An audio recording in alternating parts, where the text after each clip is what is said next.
SCP-1013, Object Class, Keter. SCP-1013 appears to be a small reptile with a distinctly avian head. A wide frill extends from the base of the head and can be flared out via bony spines radiating through the frill from the neck. The body appears similar to most common reptiles with the exception of the head and abnormally long tail. While the main body is only 60 centimeters long, the tail is nearly 121 centimeters and exceptionally flexible. SCP-1013 has been observed to use this tail to trip and distract large prey.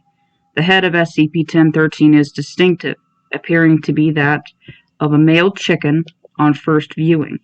However, SCP-1013 does not possess any standard avian markers besides the superficial resemblance. The beak is serrated and appears to possess very basic needle-like teeth. These are used only in feeding and are not used in any way to hunt prey. The head also lacks any feathers and has an enlarged wattle. SCP-1013 hunts by projecting a form of unknown radiation wave or mimetic force into prey items making eye contact with SCP-1013.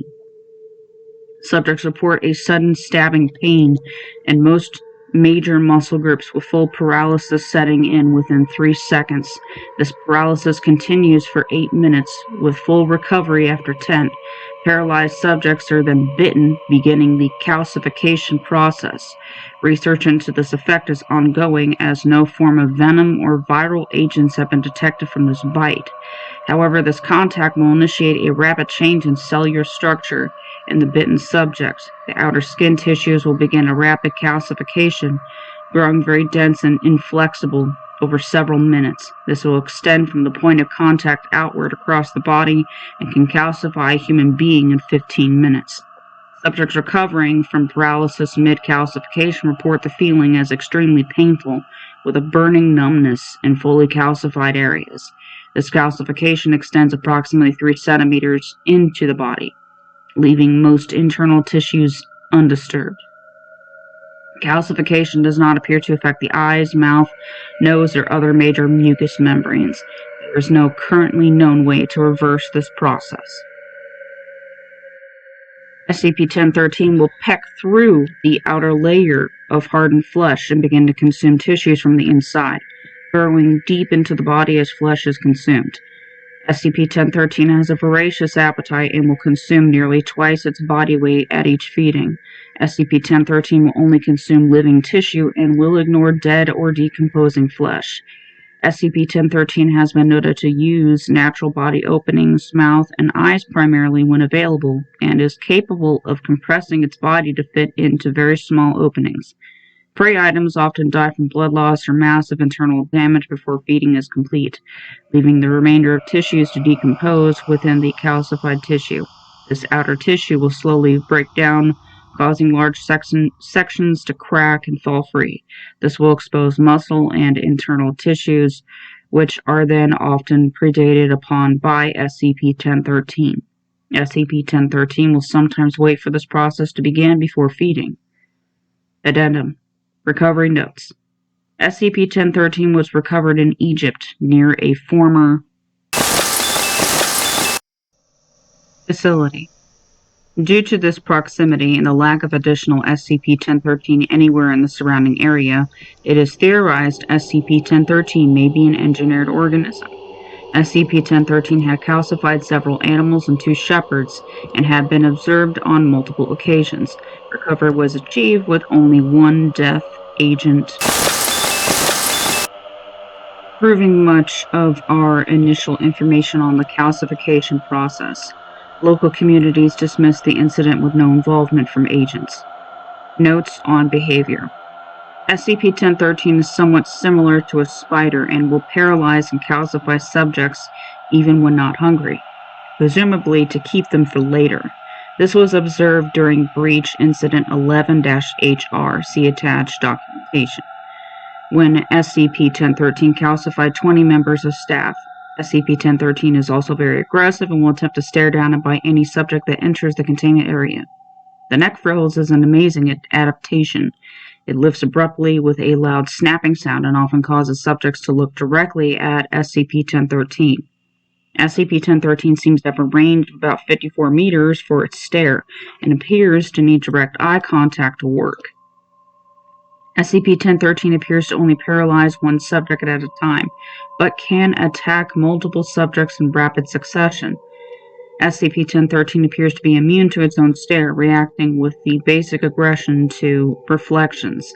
SCP-1013 feeds primarily on mammals, attacking animals such as fish, birds, or insects only when near starving. SCP-1013 exhibits a preference for soft tissues, eating the eyes and tongue first whenever possible. Notes on reproduction. Level 2 clearance required. Ongoing testing into the feeding habits of SCP-1013 have been partially successful. Questions were raised regarding the near-constant feeding exhibited by SCP-1013, which is highly irregular for a reptile. It was initially theorized that the paralysis and calcification process were metabolically taxing to SCP-1013, requiring enormous amounts of food to fuel the process. It is now apparent that members of SCP-1013 are hermaphroditic and appear to reproduce in a way similar to budding or basic cellular division. SCP-1013 will ingest massive amounts of tissue, increasing its body mass rapidly. This mass will then begin to form cyst-like structures in the tail section, each of which contains a juvenile SCP-1013.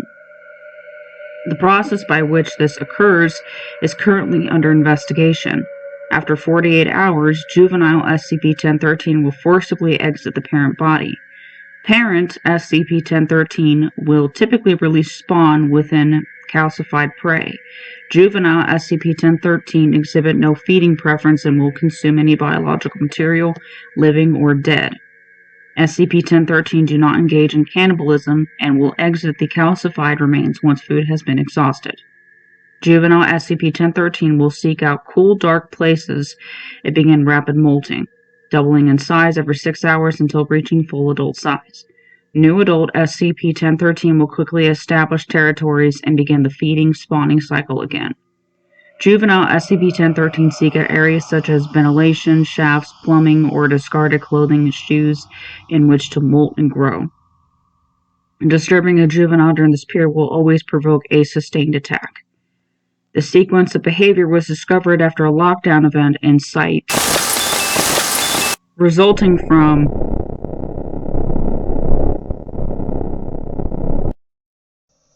failure. Recovery teams found the site to be infested with SCP-1013, with over 1,000 individuals being reported and destroyed. Final sterilization took 8 weeks and resulted in multiple staff deaths.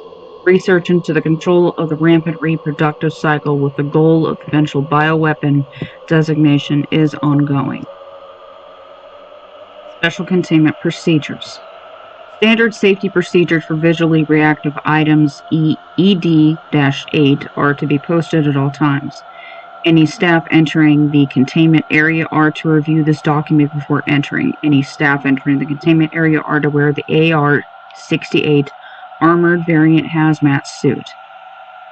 Staff exiting the area with damaged suits are to be remanded to quarantine for 1 hour. Staff becoming paralyzed during cleaning, feeding, testing cycles are to be immediately removed and remanded to medical custody until 5 hours after recovery. SCP-1013 is to be fed once daily, consisting of one small mammal, rabbit, large rat, cat, or dog. This feeding is only to take place if there are no calcified remains still within the containment area. Calcified remains that are no longer actively being fed upon are to be removed and disposed of via incineration. Hazmat protocols are to be observed during the disposal process. Test subject remains may be taken into the containment area for feeding purposes only, when standard feeding practice cannot be observed. Staff succumbing to SCP-1013 pre-feeding effects are to be removed and disposed of. All remains must be disposed of within 1 hour of final calcification.